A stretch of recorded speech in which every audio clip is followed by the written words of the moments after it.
इस बलसोकरा मैदान में इसमें बैटरी नहीं लगता, ऐतिहासिक बगैर बैटरी आंदोलन वक्फ बिल का नेतृत्व कर रहे हमारे तमाम अभिभावक जन, हमारे भाई गाजी साहब, हमारे नुरुल्लाह जी, हमारे अभिभावक आदरणीय पूर्व मंत्री श्री बंधु तिर्की जी। सही बात कहा नुरुल्लाह जी ने कि इनका आंदोलन में काफी सहयोग रहा है। पूर्व में भी काफी आंदोलनें हुई, चाहे वो आदिवासियों की लड़ाई हो, चाहे किसी प्रकार की लड़ाई हो, बंधु तिर्की जी का काफी समर्थन सहयोग बढ़ चढ़ करके रहा है। यहाँ पर सभी हमारी माताएं बहनें, हमारे आदरणीय बुजुर्ग और हमारी आवाज जहां तक जा रही है, आप सभी का मैं लोकेश आनंद क्रांतिकारी इस्तकबाल करता हूँ, झारखंडी जोहार करता हूँ, सलाम करता हूँ, जय हिंद करता हूँ, जय संविधान करता हूँ। मैं यह बात कहना चाहता हूँ, सबसे पहली बात तो ये कि अभी हाल में जम्मू कश्मीर में जो घटना हुई, इसमें बैटरी लगवाइए तो जो आतंकी हमला हुए, उसमें जो लोग, जो नागरिक शहीद हुए, हम सभी उनके लिए श्रद्धांजलि अर्पित करते हैं। और यह बात कहना चाहते हैं कि एक तरफ जहां कुछ बाहर से आए लोग आतंक फैलाने की कोशिश कर रहे थे, वहां पर जम्मू कश्मीर के मुसलमान जो है उन लोगों की सुरक्षा में खड़ा होकर के उन आतंकियों से लोहा लेने का काम किए। और उसमें जो शहीद हुए, जो मुसलमान शहीद हुए, हम उनको भी श्रद्धांजलि अर्पित करते हैं। और यह बात कहना चाहते हैं कि गंगा जमुनी तहजीब, जो गंगा जमुनी जो एकता है, उस एकता का मिसाल को जम्मू कश्मीर के मुसलमानों ने दिखाया है। हम जम्मू और कश्मीर के मुसलमानों को भी सलाम करते हैं। हम उन लोगों को यह बात कहना चाहते हैं कि आज उन लोगों ने साबित कर दिया कि भारतीय मुसलमान जो है भारत के लिए, भारतीय संविधान के लिए संघर्ष करने वाले हैं। और उसी भारतीय मुसलमानों के लिए हमारे नरेंद्र मोदी जी जो हैं ऐसे ऐसे कानून ला रहे हैं जो कहीं ना कहीं भारतीय मुसलमानों को, और भारतीय मुसलमानों को ही नहीं, हम सभी को, यह कोई जात, धर्म और किसी प्रकार की कोई लड़ाई नहीं है। लेकिन इसे ये भाजपा की सरकार जो है, पता नहीं क्यों इनका यह शुरू से यह चीज रहा है कि धर्म और जातियों में बांट करके, हमने कुछ देर पहले यह बात कहा कि खाने और पीने के सामान को भी लोग जाति और धर्म में तोड़ने का प्रयास कर रहे हैं। यह बहुत बड़ी विडंबना है कि देश के प्रधानमंत्री, ऐसे प्रधानमंत्री, निकम्मे प्रधानमंत्री लगातार यह सिर्फ मुसलमानों पर हमला नहीं, किसानों पर भी हमला। अभी आप हाल में देखें, किसानों का एक बहुत बड़ा आंदोलन देश में हुआ, दिल्ली को जाम कर दिया और किसानों ने अपनी मांगों को हर हाल में सरकार को झुकने पर मजबूर किया। इतनी मजबूत आंदोलन हुई। हम यह बात कहना चाहते हैं कि एनआरसी की भी लड़ाई आई थी, एनआरसी की भी लड़ाई मजबूती से लड़ी गई। आखिर क्या कारण है?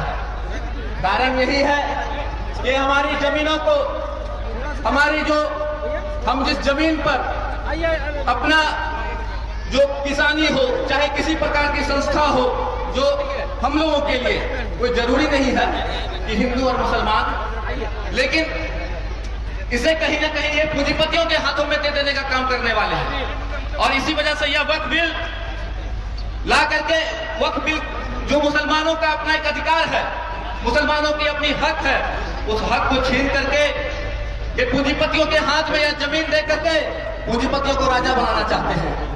हम यह बात कहना चाहते हैं कि सरकार, यह मोदी की सरकार जब से सरकार में आई है, तब से आदिवासियों पर हमला, किसानों पर हमला, नौजवानों पर हमला, मजदूरों पर हमला, देश की जो मजदूर वर्ग है, देश की जो शोषित वर्ग है, उन तमाम लोगों पर यह लगातार हमला कर रही है। और इसके खिलाफ में पूरा विपक्ष आज एकजुट है। आज हम लोग यहाँ पर इतनी भरी गर्मी में यहाँ पर शामिल हुए हैं, इतनी भरी गर्मी में हम लोग यहाँ पर उपस्थित हुए हैं। इस मंच पर सिर्फ मुसलमान ही नहीं है, इस मंच पर हिंदू भी हैं। यह मामला सिर्फ और सिर्फ वक्फ बिल का नहीं है, यह मामला हमारी अपनी अस्मिता बचाने की है, हमारा संविधान बचाने का है, हमारा अपना जो अधिकार है उसे बचाने का है। आज संविधान पर लगातार ये लोग अटैक कर रहे हैं, प्रहार कर रहे हैं लगातार। संविधान को बदल करके ये लोग अपनी मनुस्मृति को यहाँ पर स्थापित करना चाहते हैं।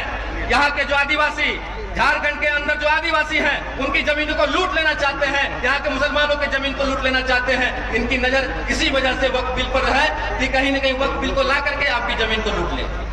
हम यहाँ पर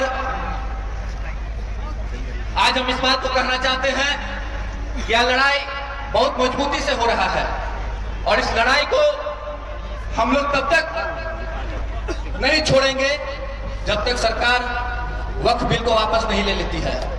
साथियों, आदरणीय बुजुर्गों, यहाँ पर उपस्थित हमारे तमाम युवाओं, यह लड़ाई हम युवाओं के लिए बहुत गंभीर है और हम युवाओं को इस लड़ाई को गंभीरता पूर्वक लड़नी पड़ेगी।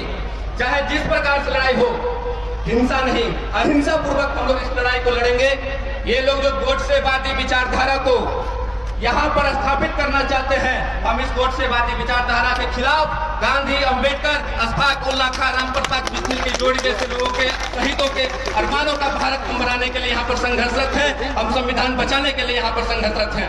वो संविधान को उजाड़ने के लिए अगर वो कोशिश कर रहे हैं तो हम संविधान की बचाने की लड़ाई हम लोग यहाँ पर लगातार लड़ रहे हैं।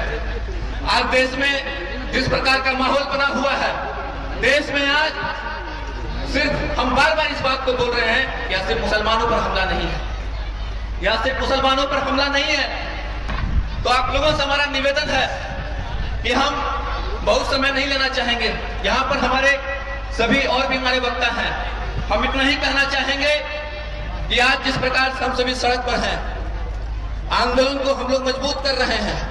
हम लोग इस आंदोलन को जारी रखें, लड़ाई मजबूत करें, सभा करें और सड़कों पर प्रदर्शन भी करें।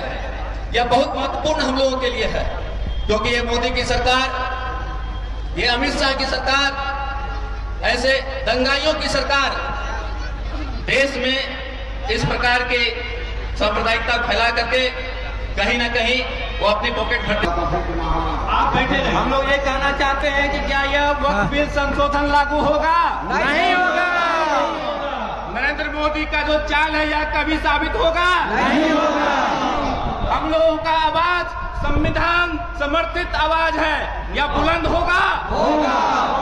तो बोल साथी, हल्ला बोल, हल्ला बोल, हल्ला बोल, जोर जोर से ऊंचा बोल, ऊंचा बोल, ऊंचा बोल, तो बोल साथी, हल्ला बोल, हल्ला बोल, हल्ला बोल। इंकलाब जिंदाबाद, इंकलाब जिंदाबाद, आवाज दो, आवाज दो, तो जोर जोर से ऊंचा बोल, ऊंचा बोल, ऊंचा बोल, जोर जोर से हल्ला बोल, हल्ला बोल, हल्ला बोल, हल्ला बोल, हल्ला बोल, हल्ला बोल, हल्ला बोल, वक्फ बिल के खिलाफ हल्ला बोल, हल्ला बोल, हल्ला बोल, ऊंचा बोल, हल्ला बोल, हल्ला बोल, हल्ला बोल, जोर जोर से ऊंचा बोल, ऊंचा बोल, ऊंचा बोल, मोदी सुन ले ऐसा बोल, ऐसा बोल, ऐसा बोल, तो मोदी सुन ले ऐसा बोल, ऐसा बोल,